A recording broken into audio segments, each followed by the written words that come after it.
Lockdown करने के पहले 22 तारीख को भी उन्होंने जनता कर्फ्यू लगाया।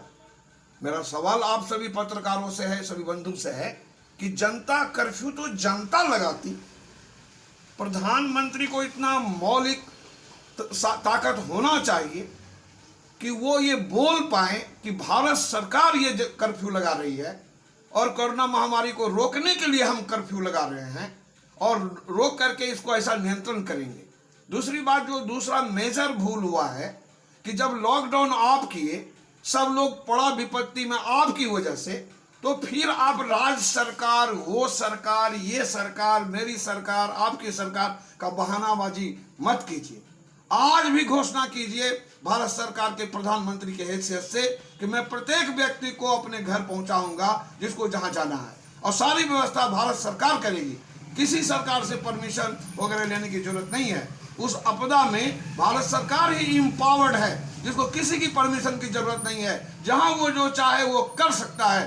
तो ये एक दूसरे पर दोषारोपण करके बचना चाहते हैं और अपना और पराया सरकार बताना चाहते हैं। जोगी जी के सरकार को आपने एक चिट्ठी नहीं इशू किया, उन्होंने लॉकडाउन का पूरा वायलेशन किया। शिवराज सिंह ने पूरा वायलेशन किया, उसको भी आपने कोई विषय नहीं बनाया। अगर आप विषय बनाते हैं तो ममता बनर्जी को टारगेट करते हैं। होम मंत्री जब कोरोना से निकले तो ममता बनर्जी को ही चिट्ठी लिखते हैं, वहां पर ही बात करते हैं। तो इस ढंग से जब भेदभाव खुद भारत सरकार करेगी तो इस महामारी पर हम कैसे काबू पा सकेंगे। जहां तक प्रवासी मजदूर का सवाल है, उसकी व्यथा तो सब लोगों ने पूरे देश में देखा है, पूरे दुनिया ने देखा, और उसमें शर्मसार हुआ है पूरा भारत का आदमी।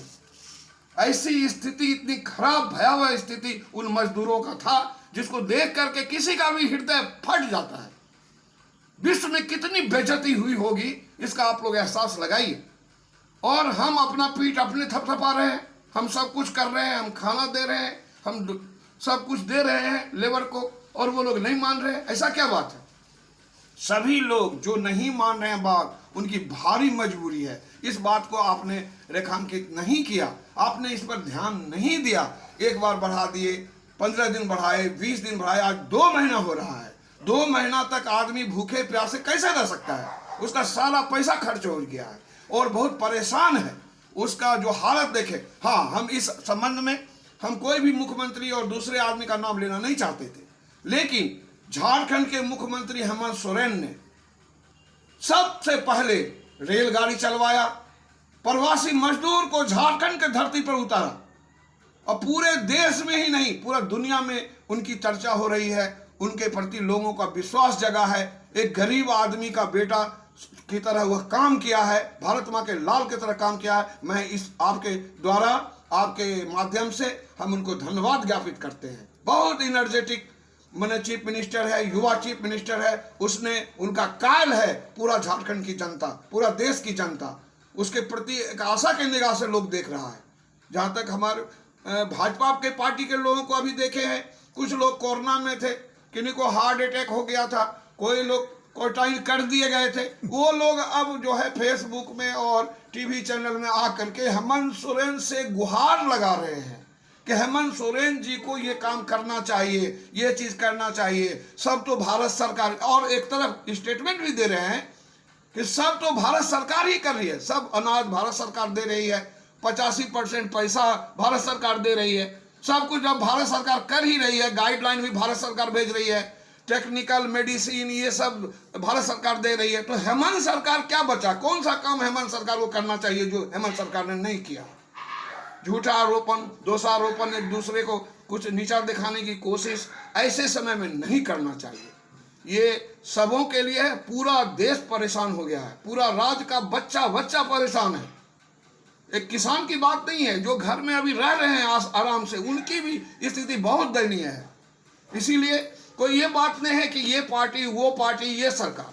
जिसने लॉकडाउन किया था उसको जनता से माफी मांगना चाहिए और प्रत्येक आदमी को उसको घर पर पहुंचाने की व्यवस्था करनी चाहिए। यह हमारा मौलिक अधिकार है। यह मांग हम माननीय प्रधानमंत्री जी से करते हैं कि अभी भी समय बहुत बचा हुआ, अभी भी 2 करोड़ प्रवासी मजदूर फंसे हुए हैं और जो अपना जगह तलाश कर रहे हैं, खोज रहे हैं कि हम किसी तरह अपने घर में, अपने परिवार में, अपने बच्चों के पास पहुंच जाएं। उनको आप शीघ्र पहुंचाने की व्यवस्था करें। किसी सरकार पर दोषारोपण न करें।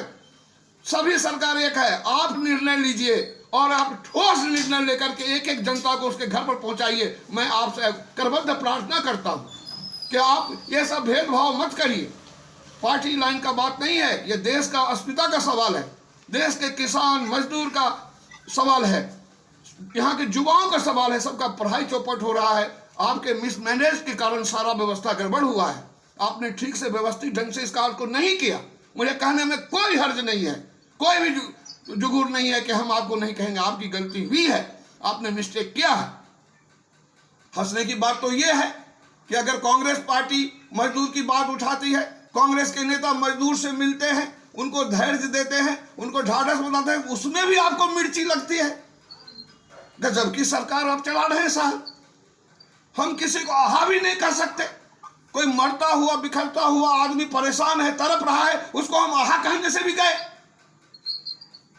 और हम घंटी बजावे, घंटा बजावे। घंटी घंटा बजाने से देश का कल्याण हो सकता है क्या प्रधानमंत्री जी? कभी नहीं हो सकता है। इसीलिए जज्बात में ना आए, भावावेश में ना आए। देश की हालत को संभालने के लिए था शीघ्र आप एक कोई आदेश पारित करें पूरे देश के लिए यूनिफॉर्म।